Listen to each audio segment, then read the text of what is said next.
a black woman took in 2 homeless white children. And 20 years later, those same children risked everything to save her life. The story begins not in a courtroom, nor in the quiet corridors of power where laws are written, but on a rain-soaked street in the heart of a city that had learned to look away. It was late autumn, the kind of season where the wind carries with it a sharpness that reminds the poor of how little shelter they truly have. On that street, under the flickering light of a broken lamp, sat 2 children, thin, trembling, their faces pressed close to one another for warmth. They were white, no older than 10 and 12, their clothes torn, their shoes worn down to the fabric, their eyes hollow in the way only hunger can carve into the face of a child. Most who passed by pretended not to see. Averting their gaze was easier than acknowledging the truth of poverty. But one woman stopped. Her name was Evelyn Carter, a black woman in her mid-30s who had already endured more hardship than many could imagine. Life had taught her resilience, but also compassion, because she knew the sharp edges of struggle intimately.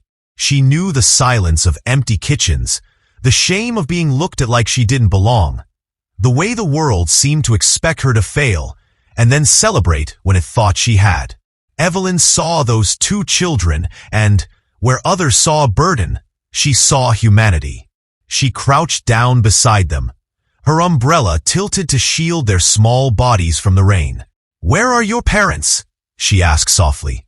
The younger boy shook his head, his lips quivering too much to speak. The older one finally whispered, "Gone." That single word carried 1,000 stories Evelyn would never fully know, but she understood enough. They were alone. Taking in 2 homeless white children was not a decision Evelyn made lightly. She knew what it would mean for her. A black woman already living on the margins, already scrutinized by a society that weighed her skin before it weighed her heart. But her faith, her humanity, and her own memory of being invisible pushed her forward. That night she brought them into her small apartment, wrapping them in old blankets, making soup from the little she had. She gave them warmth, but more than that, she gave them dignity. Neighbors questioned her choice. Some whispered in tones both pitying and cruel. Why would she bring them in? They're not her blood. They're not even her kind. Evelyn met those whispers with silence. She knew the language of prejudice too well, and she refused to repeat it. To her, they were simply children, hungry, scared, and deserving of love. Over time, those boys, Matthew and Daniel, began to heal. They had been carrying invisible scars, mistrusting adults, flinching at sudden sounds, waking from nightmares in the dead of night. But Evelyn's steady presence was like sunlight breaking through clouds. She became their anchor, the mother they had lost, and the safe harbor they had never known. She did not spoil them. There was too little money for that. But she gave them discipline, respect, and unwavering belief that their lives mattered. It wasn't easy. Evelyn worked 2 jobs to keep food on the table and shoes on their feet. She sacrificed her own needs for theirs, quietly patching her old coat rather than buying a new one, so they could walk to school in dignity. The boys saw this, even when they were young. They understood in some unspoken way that she was giving them more than she had ever been given herself. But the world outside did not always see the beauty of what was happening in that little apartment. Some teachers at the boys' school questioned why 2 white children were being raised by a black woman, as if love itself needed an explanation. Store clerks stared. Social workers doubted. Yet Evelyn never faltered. Her pride did not come from the approval of others, but from knowing that when she looked those boys in the eye, she had given them the one thing that cannot be faked: real love. Years passed. Matthew and Daniel grew into men shaped not only by the hardships of their early years, but also by the grace of Evelyn's sacrifice. She taught them that life would not be easy, but dignity is not given. It is lived. By the time they entered their 20s, both had carved paths for themselves, one in education, the other in advocacy. They carried with them not only their own resilience, but Evelyn's spirit of justice and humanity. And then came the day when Evelyn needed them most. Because while Evelyn had given them life, the world was still ready to take hers away. It began with a case, a charge, a system that had long been designed to see her skin before her soul. Evelyn Carter, the woman who had once picked up 2 forgotten children from the gutter and given them a future, now found herself staring down the impossible. A life sentence for a crime she did not commit. The morning the police came was quiet, almost ordinary. Evelyn had just brewed a pot of coffee, the bitter aroma filling her small kitchen, when a hard knock rattled the door. She opened it, expecting a neighbor. Instead, 3 officers stood on the porch, their faces rigid, their hands already near their belts. The scene was abrupt, unmerciful. Before she could even form a question, the words were delivered. "Evelyn Carter, you're under arrest." The room seemed to tilt as the words fell heavy. Her heart raced, but her voice remained calm. "For what?" she asked. They offered no explanation at first, only the cold click of handcuffs around her wrists. Her neighbors stood outside, peering through half-open curtains, watching as the woman who had spent years quietly caring for others was led away like a criminal. Some shook their heads, others whispered, and Evelyn, standing tall despite the steel on her wrists, thought of Matthew and Daniel, now young men out in the world, not yet aware that their mother's life was being unraveled by forces beyond her control. The charge was murder. A man had been found dead, and circumstances, twisted by poor evidence and a community quick to point fingers, placed Evelyn at the center. She protested her innocence, but the system was not built to hear her voice. Prosecutors painted her as angry, vengeful, dangerous, relying not on facts but on stereotypes, on the old narratives about black women that had haunted generations before her. Her appointed lawyer did little to defend her, overwhelmed by a caseload too heavy and resources too thin. In the courtroom, Evelyn sat each day with chains around her ankles, looking out at a jury who barely lifted their eyes to meet hers. Every word spoken about her seemed like a dagger, cutting away the truth, replacing it with a fiction designed to condemn. She remembered sitting in that courtroom, the air stale, the walls closing in, her life being reduced to lines in a police report. Each day blurred into the next until finally the verdict was read. Guilty. Life imprisonment. She did not cry. She did not collapse. She simply closed her eyes for a moment, whispering a prayer to the God who had carried her through storms before. But this time, even she wondered if the storm might drown her. When Matthew and Daniel heard the news, they felt the ground rip open beneath them. They rushed to the prison, demanding answers, their voices filled with the kind of desperation only sons can carry when their mother is threatened. Evelyn met them in the visitation room, her hands trembling but her eyes steady. "Don't cry for me," she told them softly. "Live your lives. Good. That is all the freedom I need." But Matthew and Daniel knew those words were not enough. She had given them everything. Now it was their turn. They began by digging through records, learning every detail of the case. Neither of them was trained in law, but both carried the fire Evelyn had lit in them. The belief that justice was worth fighting for, even when the odds stood impossibly tall. What they found made their hearts ache. The evidence was flimsy. A witness who had only seen a shadow, a timeline that barely matched, no physical proof, no motive that made sense. It was a case built on prejudice, on assumptions about what a black woman could or would do. But when they tried to raise these points, they were dismissed. Appeals were denied. Judges waved away their arguments. Matthew and Daniel found themselves screaming into a void where the law was supposed to listen. Yet they refused to stop. They turned to the streets, speaking to anyone who would listen.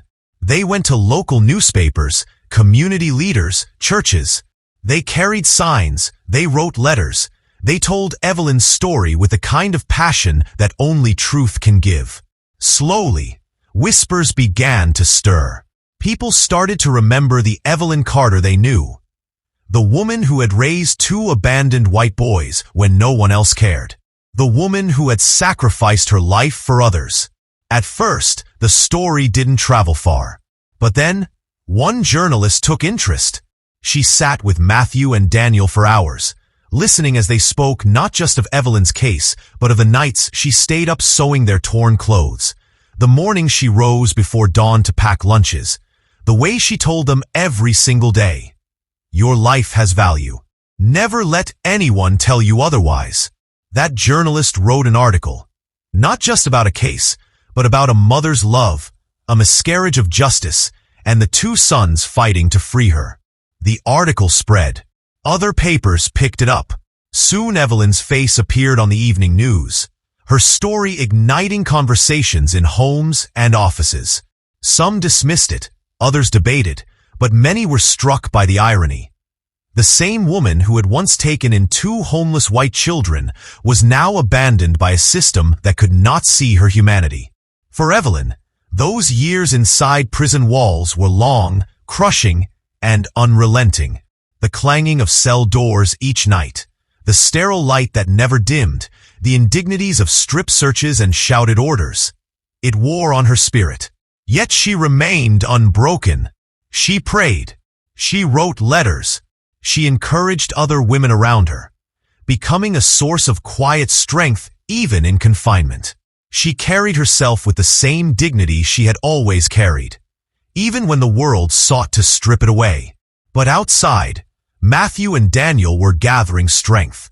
They connected with lawyers, advocacy groups, and eventually, a team of young legal students who believed Evelyn's case could be overturned.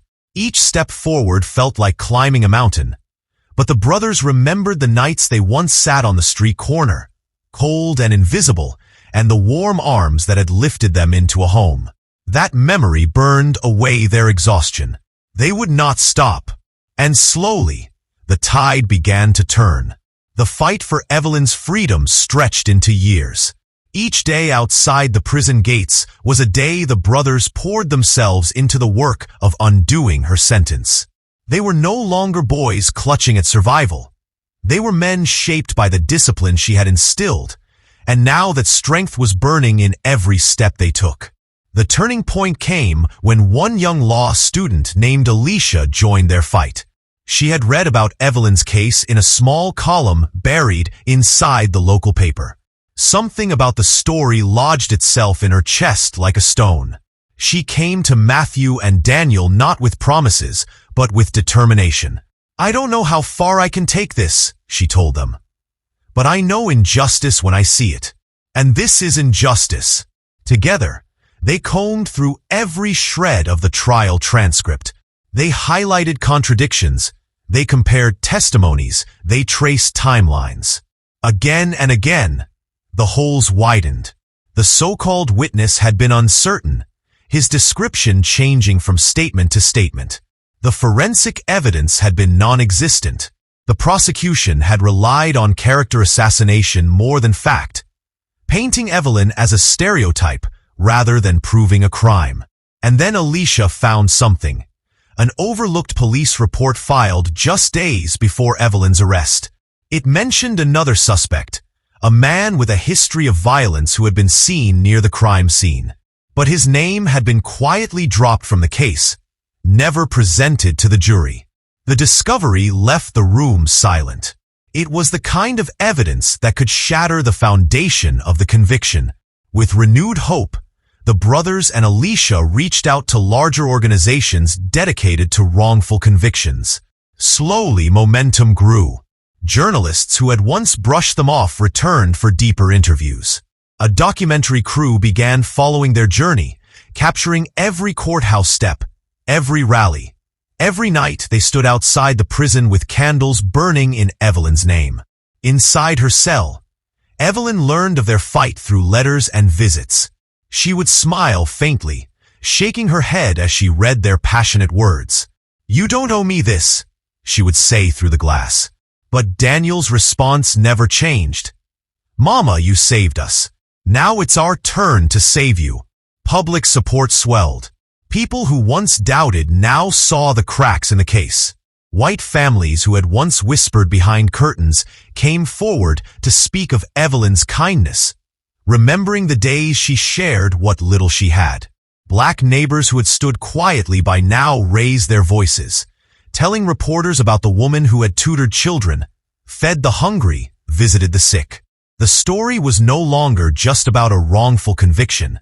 It was about a community forced to face the question, how many more Evelyns had been silenced? But the state resisted. Prosecutors defended their verdict fiercely, unwilling to admit error. Appeals dragged on. Hearings were delayed. Every victory was met with another wall. For Matthew and Daniel, the years were heavy, their lives consumed by a battle that felt endless.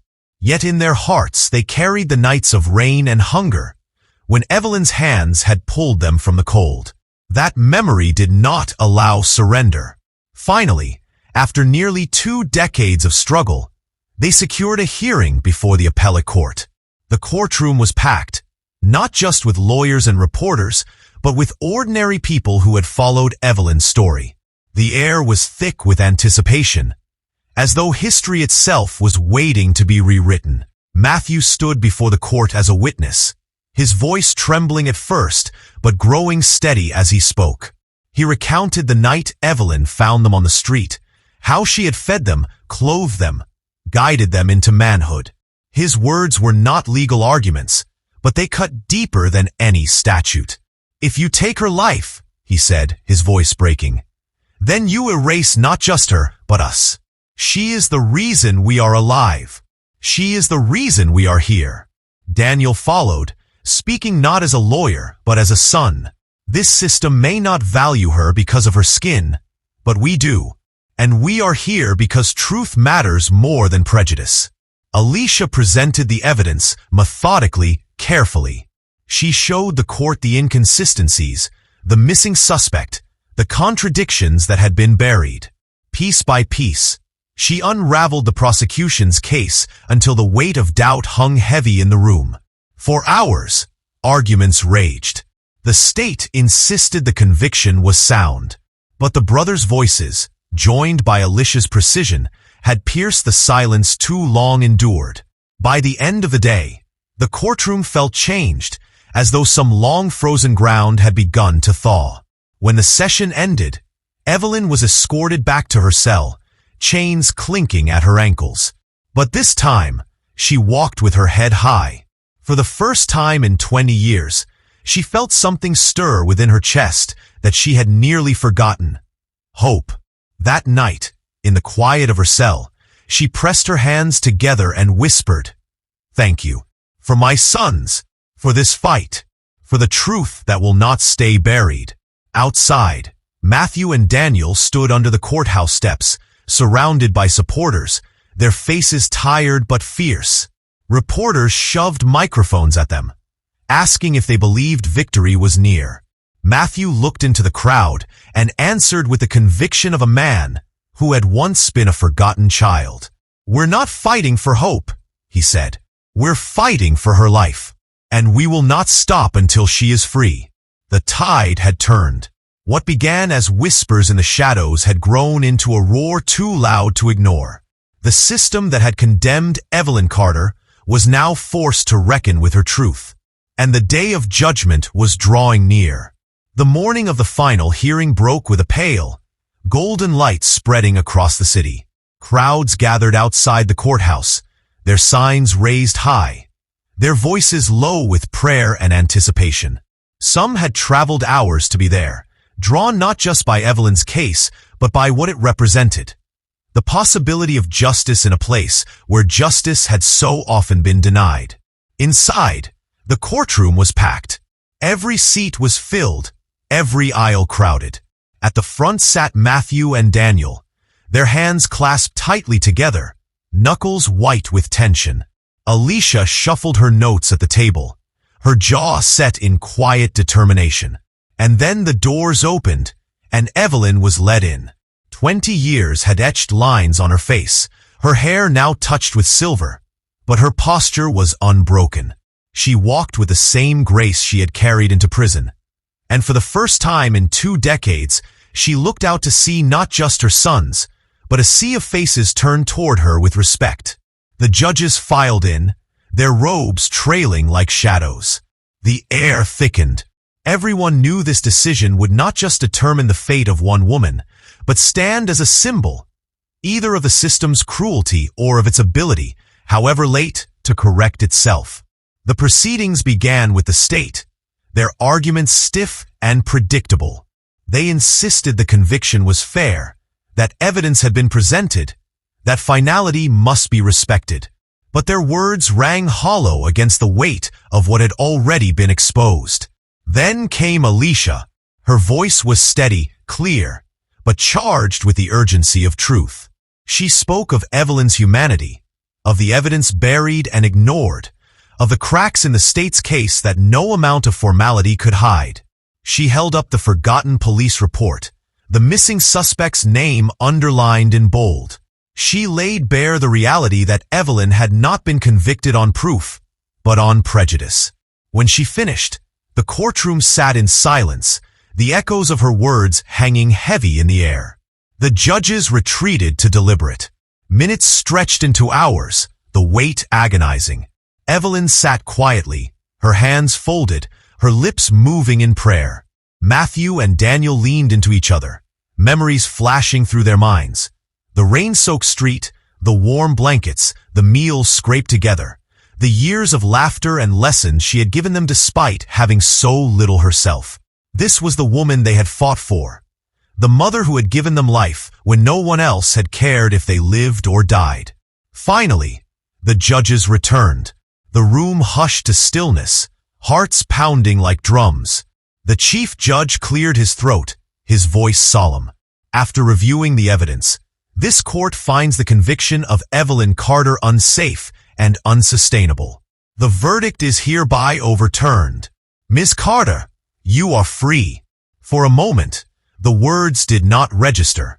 Evelyn blinked, as though the sound could not be real. Then the chains were removed from her wrists, the guard stepped back, and the courtroom erupted. Tears spilled down Matthew's face as he leapt to his feet, rushing to her side. Daniel followed, pulling her into his arms. The three clung together, 20 years of pain and waiting collapsing into a single embrace. Outside, the crowd roared with joy. Strangers wept, strangers cheered. The woman who had once been invisible to the system was now lifted on the shoulders of a community that had finally learned to see her. Reporters swarmed, microphones thrust forward, cameras flashing, but Evelyn spoke only a few simple words. I am grateful. To my sons, to God, to truth, and to every person who still believes love is stronger than hate.